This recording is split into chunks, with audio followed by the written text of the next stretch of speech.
Guys, I told you I was going to take my time hiring coordinators. It took me about 48 hours. So really excited today with the two guys that are here. Was able to hire an offensive coordinator and a defensive coordinator, which I thought was very important, and that was part of our priority. First of all, our defensive coordinator, Ellis Johnson, one of the best defensive minds in all of college football. I've got a chance to coach against him numerous times, and when you coach against somebody, you really find out a lot about him. And he's very familiar with the SEC. He's a man of character, and we're tickled to death to have Ellis Johnson, our defense coordinator. Well, it's an honor for me to be here. Before I make any comments, I want to recognize my wife, Caroline, who's here today. And we have been dating about 15 years. We've been married for 13 years.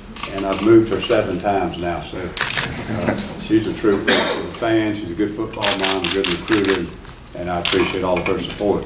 The things that I have to mention is how proud I am to be at Auburn.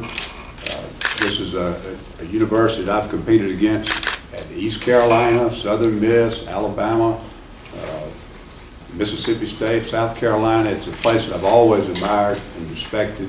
And just a great tradition, the tradition of defense. I think it's something we've got to try to uphold. Just very honored to have an opportunity to work with Coach Malzahn.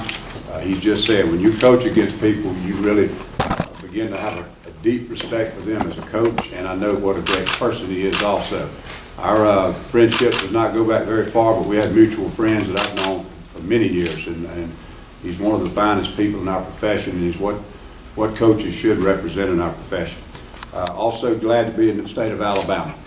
The high school coaches and the high school football in this state is fantastic. I've been coaching college for 32 years, all of it in the Southeast. I've recruited all over the Southeast, been in a lot of high schools, and I think the high school coaches and the high school football in Alabama is just tremendous.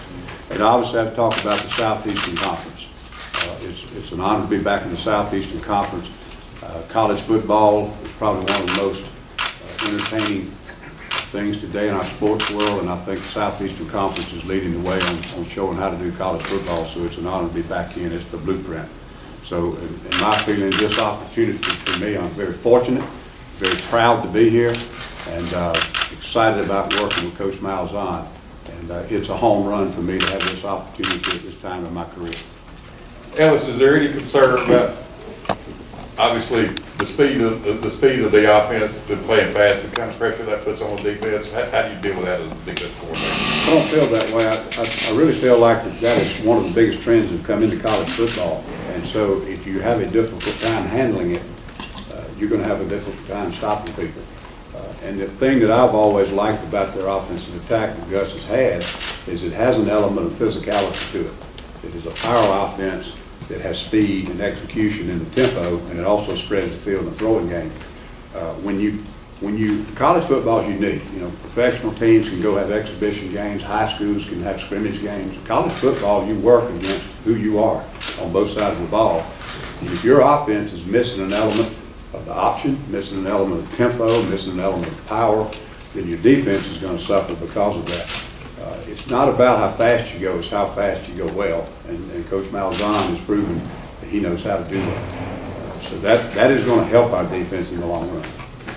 Coach Johnson, from what couple of the defenders that you've met, who sticks out as leaders to you? I didn't catch the defensive players that you've gotten a chance to meet. Who sticks out as? I've not yet had a chance to meet any of the players, and my understanding is they're finishing up exams today, so I don't know when that process will happen, but I will be anxious to meet with them. I think the player leadership, and especially in a transition, is absolutely critical. Ellis, talk about your just general defensive philosophy.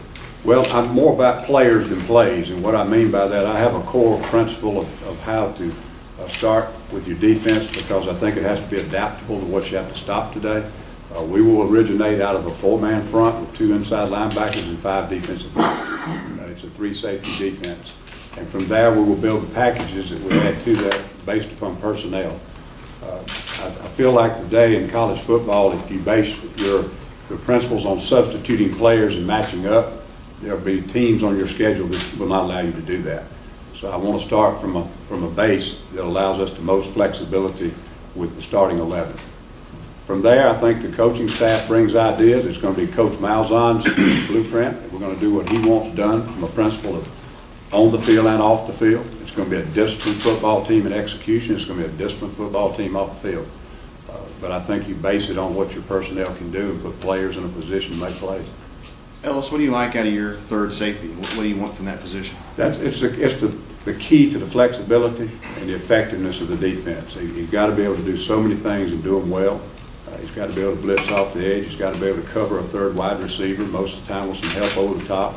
And he's got to be physical enough to play on the edge of the box. So it will be a very important identification of personnel on that position. You start out of the 4-2-5, but I've seen it said elsewhere that your defense is pretty multiple. It switches formations, and sometimes you a swarm front. So is that, how much do you think you're going to play the 4-2-5?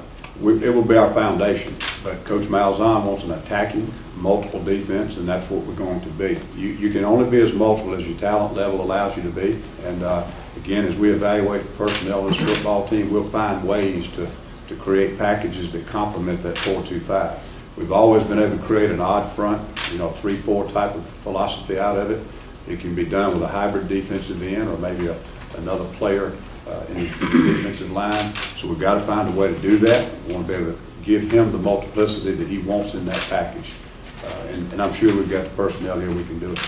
Any idea how the makeup of the defensive staff is going to be as far as numbers and how many you'll have at different positions, things like that, or is he just placing? I do not. I just know there will be 4 guys on the defensive side of football, and then up to Coach Malzahn, even that could change. I was just wondering if you were thinking 2 in the secondary or 2 up front or anything like that. I have some feelings about that, but I think try to find the right guys that fit in and the right people, the kind of people we want here. Coach Malzahn feels comfortable about. We've got some flexibility in that, and I'm not stuck on any one way to do it. Ellis, you were pretty complimentary early on today about the speed and the hurry-up offenses out there in college football, but about a year and a half ago during an interview, you said that part of what is deteriorating some of college football is the hurry-up offenses. You compared it to lacrosse or soccer, saying there's nothing wrong with those sports, but that's not football. What has kind of changed your mindset in the last year and a half? Did I say that? If you look up, that's translated into Latin. That means somebody help us. We can't stop this stuff. We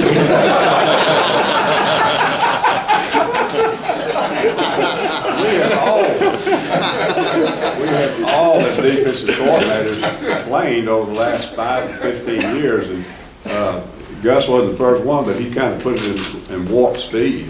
But there are difficult things about it, but the rules are the rules. So, just like you're pulling on an official sleeve all the time on the sideline, you're begging somebody to, hey, won't you tweak this thing a little bit? But as a head coach, I tried to almost implement the same system, and we're trying to do that because I think, again, it has all the elements to put a defense under stress. It has power, it has option, and it has the ability to speed up and slow down and spreads the ball around the football field in the throwing game. So it can make your defense better because you're going to be prepared to play. When you don't have that system in your football team, it makes it extremely different on Saturday to be prepared to play.